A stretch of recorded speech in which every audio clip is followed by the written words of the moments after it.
It was Tennessee Day at SEC Media Days to cap off the 2022 version down here in Atlanta, Georgia. What did Tennessee say, and who did I talk to? We'll get all that and more here on a Friday show. You are Locked On Vols, your daily podcast on the Tennessee Volunteers. Part of the Locked On Podcast Network, your team every day. What is up, everybody? Welcome into a Friday show. This is Locked On Vols, and I'm your host, Eric Cain. I work for 99.1 The Sports Animal, Knoxville, Tennessee. I write for the Rivals site covering the University of Tennessee. That is Rivals.com. And, of course, I am your host here on Locked On Vols, including 4 days of coverage down here in Atlanta for SEC Football Media Days and capping it off with a little Locked On Vols recording at the end of each day. So on Thursday, Tennessee met with the media, Hendon Hooker, Cedric Tillman, and, of course, Trey Flowers, along with Josh Heupel, and spoke and answered questions. And they were the middle team on Thursday, whether it was Auburn kicking things off in the morning and the Texas A&M concluding the entire day and the entire week's worth of events here in Atlanta at the College Football Hall of Fame. So that's kind of the lay of the land. And, you know, we'll go over what Josh Heupel said and all like that, and then we'll hear from some of those players here coming up in segments 2 and 3. But ultimately, the biggest takeaway I have from Tennessee here on Thursday at SEC Media Days, first and foremost for the entire week, nothing groundbreaking whatsoever. No news broke.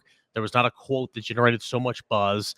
Wasn't a whole lot doing in terms of big-time news or any drama or anything like that. It was just kind of standard, you know, that's a good football player, that's a good coach, that's a good team, we're going to be good, we're working hard, yada, yada, yada, move on.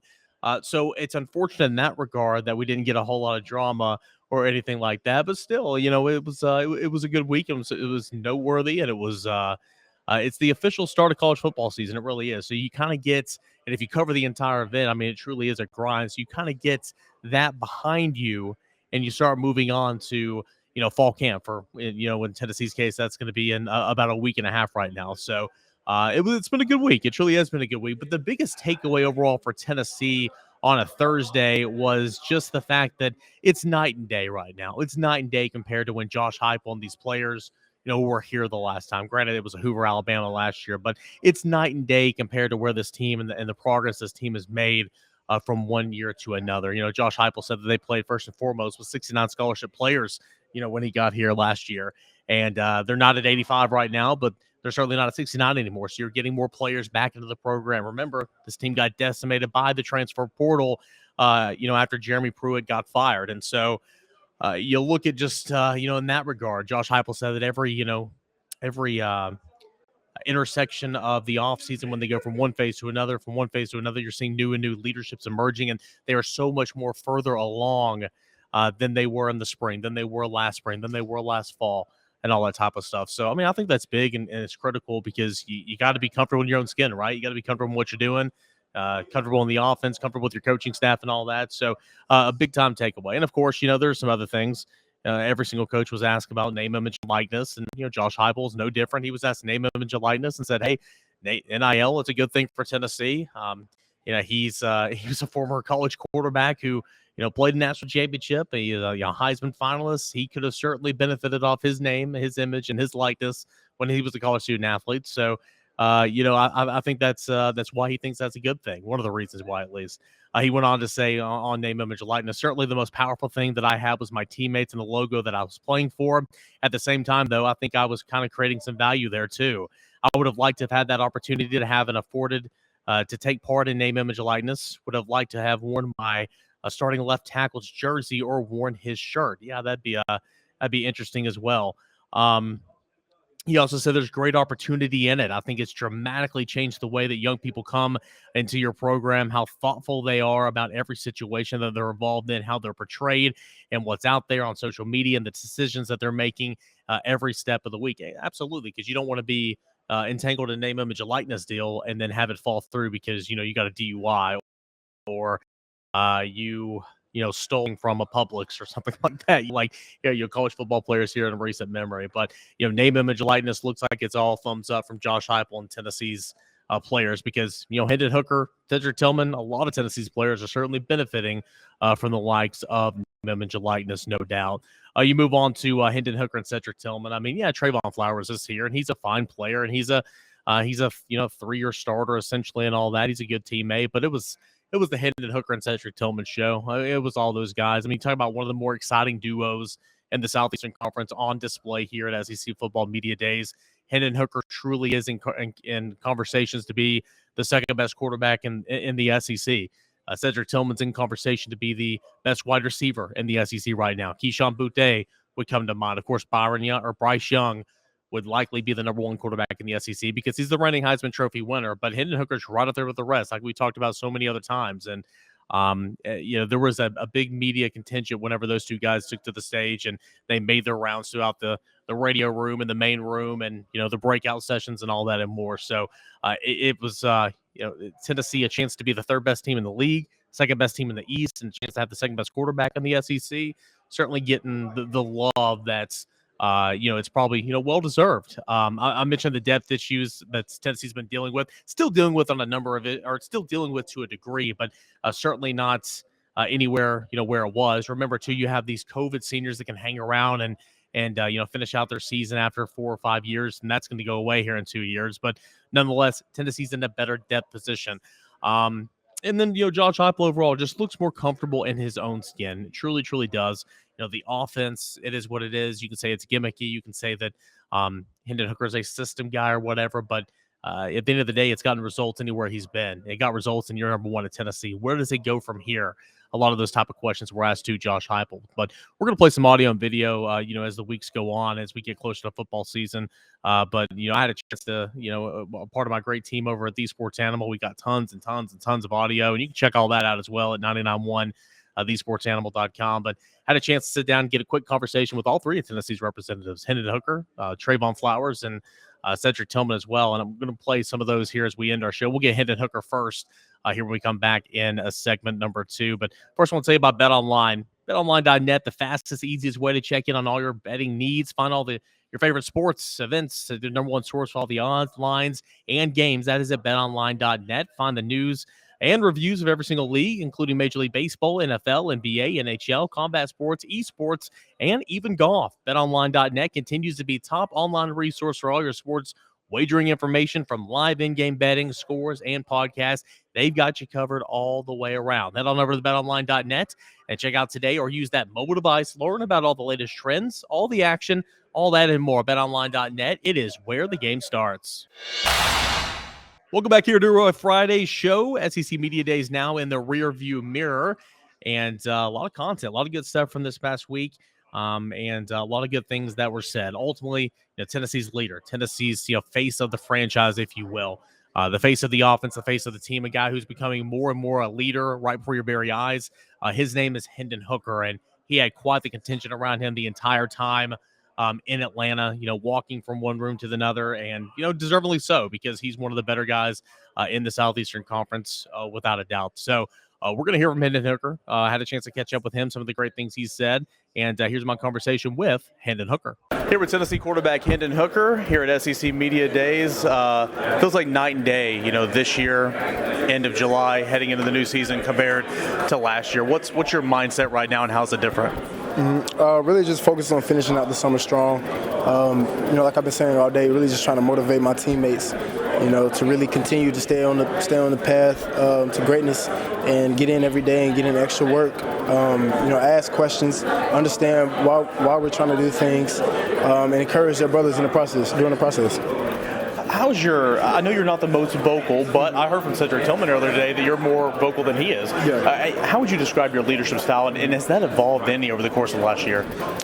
Yes, it has evolved. I feel like through my relationships that I have built throughout the facility, and just the chemistry of the team, I know how to read a room. And really, I am a vocal guy out there because I'm the signal caller. So when I'm out there, I'm trying to talk to my teammates. If I feel like energy has shifted, then I'll express how I'm feeling, kind of motivate those guys. Like, come on, let's go ahead and get it going. Let's get done what we need to get done, and do it with a great attitude as well. You mentioned earlier today that it's so much fun playing in this offense. Mm-hmm. How long did it take for you to start having fun? Because I know you're never as fast as you want to be. It's about processing information. Mm-hmm. How long did that take? I would say it took until like I would say the first day of fall camp last year. We were having a great time. I remember me and Joe really ripping it. Like, we was putting on the show. It was touchdown, touchdown, touchdown. Like, great ball. Like, I'm telling him, oh boy, that's a great ball right there. And he's telling me, hey, 5, that's a nice ball. I'm like, appreciate you, Joe. And we just trying to kind of feed off each other. And that was going on for like 2 weeks straight of me and him just throwing bombs and just making plays. But this offense is very quarterback friendly, as I expressed before. And, being a signal caller is a blessing. And then having Coach Hype, such a great football mind. And, he's going to instill that confidence in you. And he wants you to have fun. So, that's something that I haven't really had in my college career until I got under Coach Hype. So being told to go out there and smile is a blessing. So now, if you don't see a smile, then something's up. I've said this comment a couple of times before, and tell me if this is wrong, but I look at you and Joe as kind of like an NFL quarterback room. You got 2 veterans who have been there, done that. They've been around. You guys both have come from another school, but just support each other and coach each other up. Biggest cheerleaders, biggest critics, right? Yeah, for sure. I'm on Joe. He's on me. He's telling me about my technique, and I'm telling him about his. I'm getting on him. Are your eyes in the right place right here? What we got right here? And he's doing the same to me. He's like, hey, we got da-da-da. Like, okay, I got you, Joe. I got you, Joe. So, it's a lot of that. Like, I'm so used to saying, I got you, Joe. Like, it's just repetitive now. But me and Joe are great friends. We're great competitors at the end of the day. We're going to push each other to be the best we can be.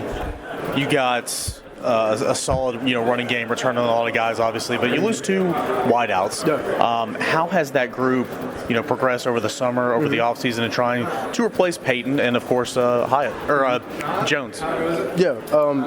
Replacing V and JP is tough. But we have guys ready to step up. And, day in and day out, I see guys in the facility getting in extra work, extra film, extra route running, extra breaks. So, I'm excited. We have a lot of playmakers at the receiver position, and it's gonna be a show. When you look at that offensive line, you got to replace Cade Mays on one side, but you return 4 or 5. That's got, as a quarterback, that's got to make you feel good, right? Yeah, it feels great. Jerome Carvin being a leader of our offensive line, he takes pride in his work, and he takes pride in the cohesiveness of the offensive line. So I rarely have to say anything to an offensive lineman because JC is going to jump on him. Jerome Carvin is going to get him right before I even have to say anything. And I'm just following his lead. Anytime he wants to talk to the offense, take control. JC, do your thing, and vice versa. So, just feeding off his energy. He's extremely passionate about the game, and he loves what we do. So, I'm excited to really get out there with my guys and watch them bully some people around. Last thing, anything to the fans who are anxiously waiting kickoff here on September the 1st? Give a message, want to say anything to those guys? Yeah, thank you for all your support.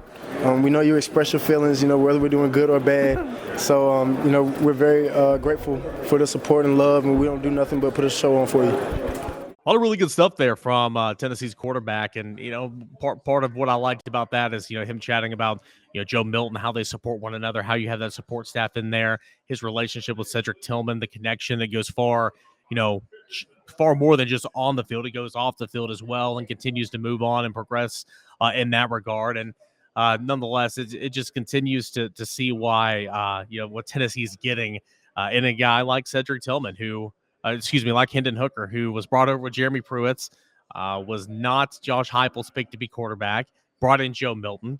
Joe Milton, flails out a little bit and then steps in Hendon Hooker. And, he's a superstar in the making, right? So it's really, really funny how college football works for sure. So hope you enjoyed that conversation with Hendon Hooker, Tennessee's starting quarterback. Let's hear from Cedric Tillman. We'll make it an all offensive day here on Locked On Vols. We hear from Tennessee's wide receiver, the confidence just oozing out of Cedric Tillman. That's coming up next here to end a show here on Fridays, Locked On Vols. We got a final segment here left on this week's worth of Locked On Vols. I'm Eric Cain, @_Cainer on Twitter, @Locked On Vols. Really appreciate you guys hanging out with me today and sharing your thoughts on SEC Football Media Days in the comment section on YouTube. And, of course, the DMs are always open. Can't thank you guys enough for wanting to be a part of the show as much as you are for sure. All right, so we heard from Hendon Hooker in segment number 2. Let's hear from his running partner, his wide receiver, his fellow potentially all-conference player and wideout Cedric Tillman. Had a chance to catch up with him one-on-one. Here's my conversation with Tennessee's Cedric Tillman. Tennessee wide receiver Cedric Tillman down here at SEC Football Media Days. Cedric, your first time making the rounds here. How's it going so far? It's incredible. Like we're in the early stages of SEC Media Day. It's a dream come true, and I'm looking forward to it. Obviously, a lot of highlights offensively here today with Hendon Hooker, yourself, Trevon Flowers representing the defense. What's the mindset for this offense? Great year last year heading into 2022. To be the best offense in the country, period, point blank, score a bunch of points, and help our team win games. So one of the main reasons why you were so successful last year is because you had Javonte Payton on the other side. You had Bayless Jones running underneath and causing havoc. What have you seen from the other wide receivers in your room, and then specifically Brew McCoy and Jalen Hyatt, who are expected to pick up a lot of that slack? Man, not just Brew and Jalen, who have been doing a phenomenal job, but really we have so many receivers who I feel like are going to contribute this year. Working each day, hard work, getting 500 jug machine balls day in and day out. So, every receiver is ready to contribute this year. So, we're going to miss guys like Javonte and Bayless, but I think, the new guys that's going to be playing for us next year are going to pick up the slack. What about two guys that really had to play a lot in spring, obviously, Jimmy Holiday and Ramel Keaton, two outside options? I know Holiday can maybe play on the inside as well. What have you seen in those two guys? Man, they're just hard workers. They want to get their name out there. It's kind of what I wanted to do last year. So, they got something to prove this year, and I'm looking forward to seeing what they do. Obviously, you want to win every single football game, but you guys have an identity now. You've played one season in this offense. You've gone fast. I guess what's the confidence level with your team right now, and specifically you as well being one of the leaders on this team? We're excited. I don't know if there's a specific confidence level, but we're excited. We're confident. We know if we play Tennessee football, we know we'll like to score at the end of the game. So we're excited about the season, and that's where we stand. For you in particular, obviously you've been here for a minute and then you kind of broke out last year. When was it that it maybe clicked for you, or when did you know, like, okay, I got something special here, maybe I can turn in something good this year? Probably my junior year Texas A&M game when I had to dive and catch at the end. That was probably when I got the overall confidence I needed. But man, just growing up, going against those guys I went younger, just going against them, knowing that, okay, I can actually play here. So it kind of all showed last year to the fans, but really my whole career I've kind of known what I can do. What to say about, and again, this would be no different from the answer you just gave me, but I still want to ask it. Some of your best games were against Alabama or against Georgia. I mean, you performed best when the stage was the brightest, I guess. What's any surprise for you there, or from your family or anything, or how's that feeling knowing that you played best against the best? Expected, and I mean that in a humble way. Yeah. I kind of know what I can do, and I play receiver, so I gotta go out there knowing I can win every one-on-one rep, or I know I can dominate. So, obviously those games I get a little bit more, pumped up about when we go out there, but nothing too surprising. All right, so I know you've been asked this question tons over the last year or so, but this offense, I mean, it's unique. You go fast. I know it's a lot to get used to, but how do you like it, and how much faster can you guys go? I like it. If we go any faster, I think I may faint on the field. But no, I like it. I think as the fans can see, as we got to the middle of the season, the later season, a lot of people got more comfortable, especially me and Hendon in the offense, and that's when things started to click. So, we're excited. Obviously, with more comfortability, we'll be able to go faster this year, and we're looking forward to the season. Is there a time when you look across from you see a defensive back and you just know they're already beat? I feel like that every play. And like I said, I mean this as humble as I can, but when you're going against the top DBs in the country and they're talking smack to you, if you don't feel you can beat them every play, they'll push you out of bounds or they'll just destroy you. So you gotta, as a receiver, you gotta have confidence every play that you can beat that person in front of you. Last one, man. I'll let you get out of here. Your guy that's here with you today. I know both of those guys are your boys, but Hendon, what's he meant for you? What's the relationship like with you guys, and how are y'all kind of tag teaming this in terms of being the leaders on the offensive end? Yeah, it's tag team. Hendon's a little bit more vocal than I am. Really, I wouldn't have guessed that. Yeah, no, he's a little bit more vocal than I am. I'm kind of chill and laid back. When the game comes, I'm a lot more vocal then. But Yeah, me and Hendon are we've been glued to each other really this whole last week, going to New York, throwing on Saturdays, receiver trip in Nashville. So, me and Hendon's relationship is great off the field, and that's why I think on the field the chemistry is there. Thanks so much, Cedric. Thank you. Tennessee wide receiver Cedric Tillman. Awesome stuff there from Tennessee's Cedric Tillman, and I think they really did, all the way, any way you want to spin it. I think they did a really good job representing the University of Tennessee. I truly do believe that. Flowers as well, never ducked away, never shied away from answering the tough questions about the defense, about how they must improve, and all that in that regard. So nonetheless, it was a good day for Tennessee. I think if you watched on the SEC Network, if you saw all that, then you were kind of seeing what I was talking about here as well. A couple more quotes that I want to share with you that some of Tennessee's behalf from the day. I was camped out in the electronic media room, which is not the main stage. If you're watching on the SEC Network when Heupel took the stage, I was in another room that it's a little bit smaller, but all the players and all the coaches come in there, and it's a better chance to ask questions, in my opinion. So that's kind of why I went there. And here are some quotes that came out of that media session. A couple from Hendon Hooker here. He said, quote, "I've had the same mindset no matter if I'm the starter or not. I try to be the first one in, the last one out every single day."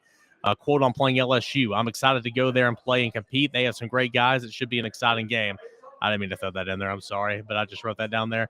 Hendon Hooker on his game, his improvements that he needs to be making. Quote, "Need to be more patient, not to rush my reads, being in total control of the offense," end quote. Hendon Hooker says that he'd rather give the ball off to a teammate than run it himself. Yeah, that's something I asked him that question. I said, how big of an impact do your legs have in your game, and how big is it for this offense? And he kind of shunned away from it. He's like, I don't want to run. I think you should run because you're really, really good at it.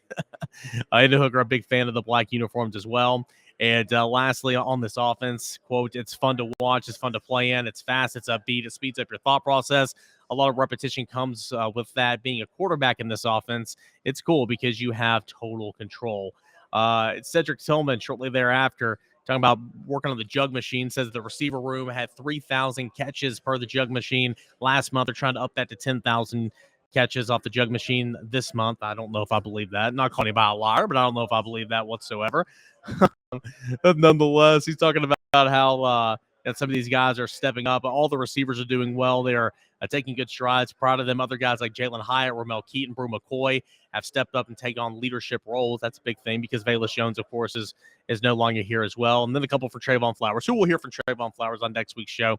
This is a really good one. We'll end on this one on the steps that he needs to take to get better and what to come back for his senior level process. Quote, "I looked at myself in the mirror and asked what I really wanted. I've embraced everything and more. My team has pushed me greatly to be the best player that I can be. They hold me accountable, and I hold them accountable as well." End quote from Trevon Flowers. So that's going to do it here for my coverage here at SEC Football Media Days, down here with my radio guys and doing a little Locked On Vols as well. Hey, if you guys have been watching and listening all week long, thank you so much for following along. It means a whole lot to me. You can continue to go back and watch the YouTube shows and the podcast, listen to them. I've had some excellent interviews. I've got some interviews in the can that we're going to get into next week that are really, really good. So you'll want to continue to stay dialed into my coverage. It'll extend on past Atlanta as I wrap up and head on out of Atlanta here at the end of the week for SEC Football Media Days. But guys, thank you so much. Can't do this show without you.